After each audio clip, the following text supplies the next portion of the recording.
राम जी झारखंड से।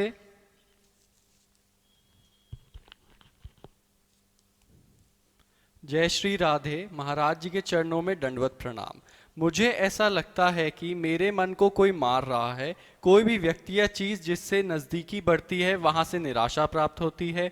कोई भी इच्छा करना मेरे लिए मुश्किल है। कोई भी इच्छा पूर्ण नहीं होती। ऐसा लगता है कोई मुझे हर परिस्थिति में नीचे झुकाने की चेष्टा कर रहा है। कभी वो कोई व्यक्ति नहीं है, हमारा कर्म ही है।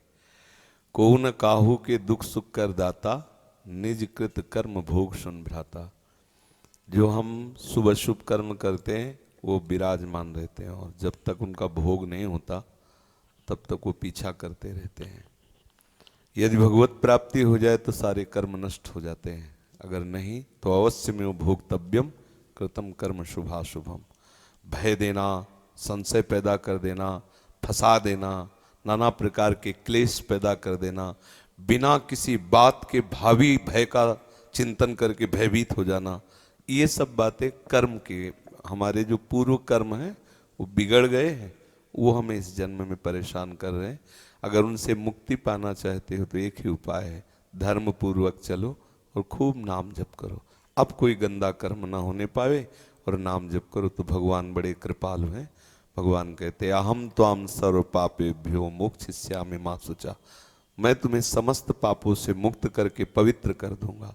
वही कृपा सिंधु मुझे बचा सकते हैं, नहीं तो ऐसे ऐसे हमारे कर्म के हमें दिखाई नहीं दे रहे।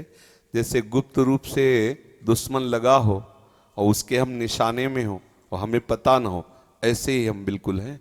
कर्म हमको अपने निशाने में लिए, बोले अभी तो बहुत अच्छे हंस खेल के गए और ऐसा हो गया, वो तो पहले से ही तैयारी कर्म की, आओ हम तुम्हें देखते हैं। वो कर्म का है, उस कर्म को नष्ट करना एक केवल भगवान के हाथ की बात है। खूब भजन करे, प्रभु से प्रार्थना करे कि मुझे कर्म बंधनों से मुक्त कर दो, क्योंकि ऐसे ऐसे हमसे कर्म हुए कि अगर हम सबका हिसाब भोगने लगे, बहुत जन्म भोगते रहें बराबर तो भी नहीं भोग पाएंगे। तो कृपा करें प्रभु और हमारे कर्म की गोदाम में आग लगा दें, सब भस्म हो जाए, तो बात बन सकती है। और ये सब मानना कि कोई हमारे पीछे कुछ लगा दिया है, कुछ ऊपरी चक्कर और भीतरी चक्कर, ये सब बेवकूफ़ी है, इसमें कोई महत्व नहीं है, ये सब अज्ञान की बातें हैं। खास बातें हैं, अगर हमारा कर्म हमको दंड देना तो अभी भूत बन के लग जाएगा। अब झाड़ फूको, न जाना क्या क्या सब करते घूमो, कर्म बिगड़ गया, रोग बन गया, बोले लीवर खराब, किडनी खराब, ये अब पूरे जीवन भर भोगो।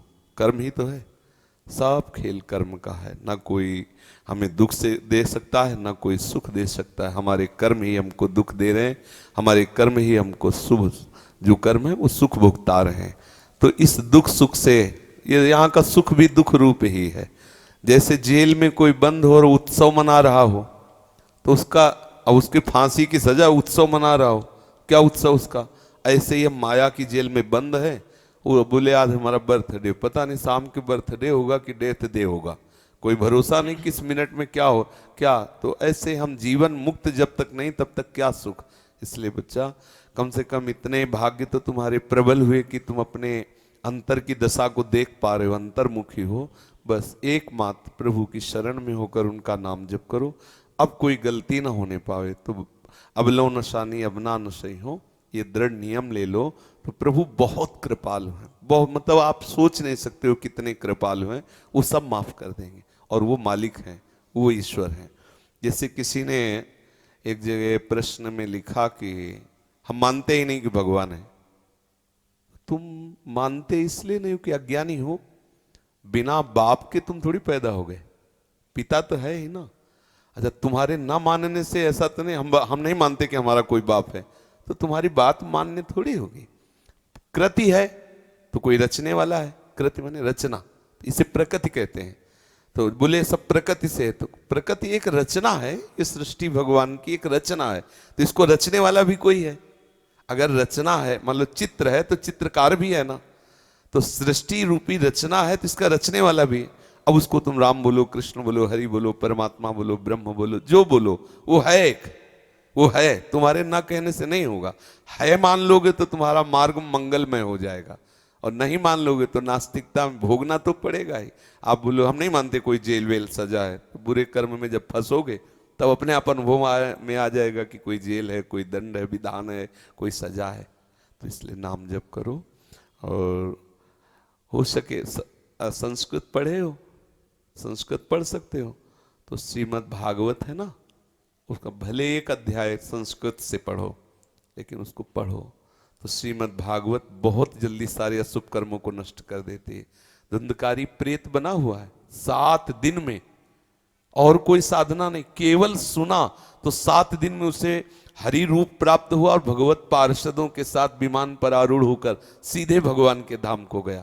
7 दिन में, बहुत कम समय में भगवत प्राप्ति कराने वाला परम महामोदमय साधन श्रीमद् भागवत है। तो जो हिंदी है वो अर्थ है समझने के लिए, लेकिन मूल जो है वो मंत्र है श्रीमद् भागवत के, जो संस्कृत में लिखे ना। हाँ, अगर अपने न पढ़ पावे तो किसी उत्तम भागवताचार्य से, जिसको संस्कृत का ज्ञान है और जो ईमानदारी से पूरा पाठ करके ठाकुर जी की प्रसन्नता के लिए सुना सके, तो बैठकर 4-5 घंटे रोज सुन ले। 7 दिन किसी भागवताचार्य से पाठ करवा ले संस्कृत से, अपने कुटिया में या जहां भी जैसे बने, और नहीं तो स्वयं 1 अध्याय 2 अध्याय रोज पाठ करे।